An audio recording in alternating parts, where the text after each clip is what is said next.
Président, li tax ma ñaan motion préjudicielle ni ma ko article 75 bu Assemblée nationale mayee moo di ne monsieur le Président man dama déposé le 19 février 2024 benn proposition de mise sur pied d'une commission d'enquête parlementaire pour xool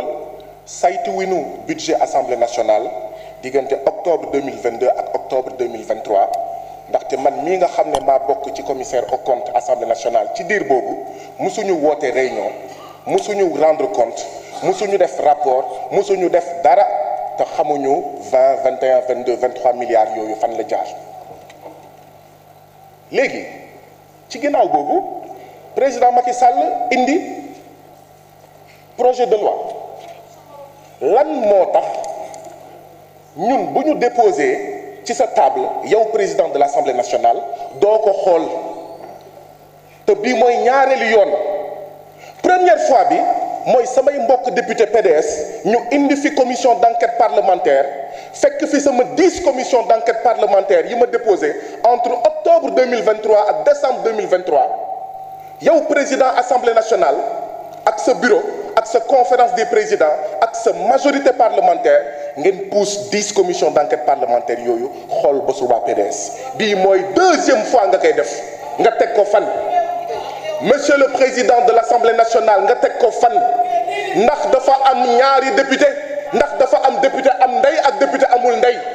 lan moo tax fii ci Assemblée nationale ñun bu ñu déposé doo ko xool te bu ñeneen déposé nga xool ko loolu du yoon ndaxte règlement intérieur bu Assemblée nationale da ko dàq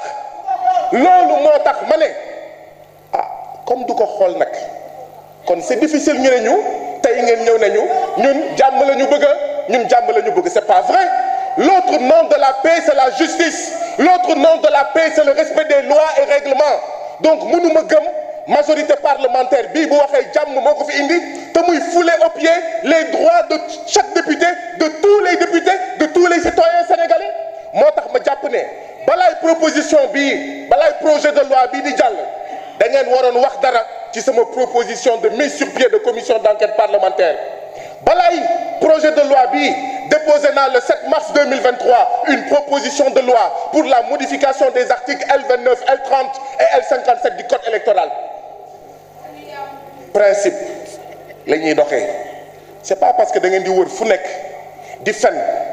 naan projet de loi bi pour Sonko la pour Pastef la pour détenus politiques yi te dara du ci dëgg moo tax ngeen foog ne du ma ñëw fii pour wax leen ne da ngeen war a respecter samay droits de député da ngeen war a respecter samay droits de député monsieur le président de l'Assemblée nationale ce n'est pas normal tout à l'heure vous avez fait une précision à mon collègue Sanu John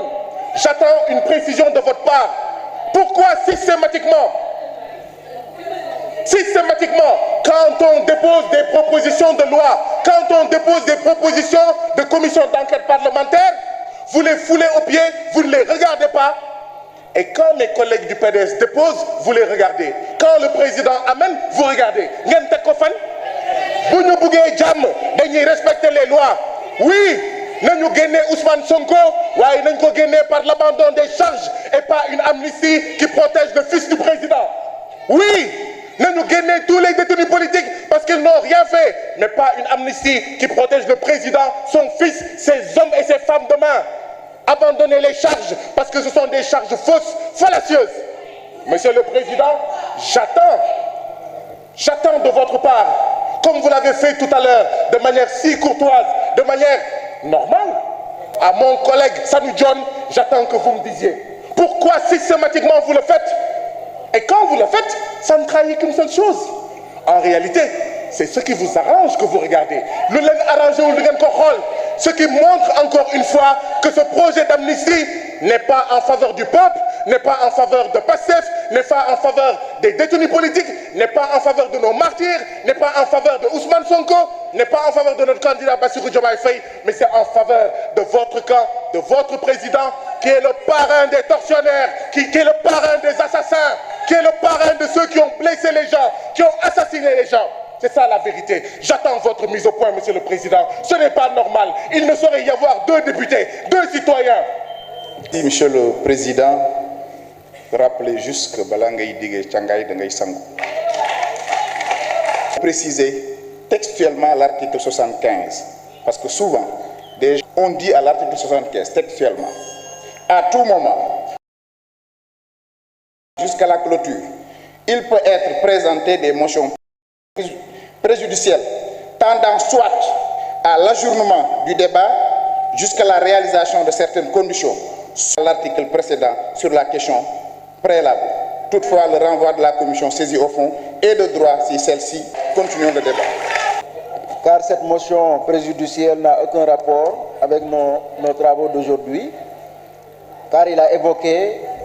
la mise sur pied d'une commission d'enquête parlementaire portant sur la gestion de l'Assemblée nationale. Aujourd'hui, nous parlons d'un projet de loi d'amnistie. Je vous demande la poursuite des travaux. Merci.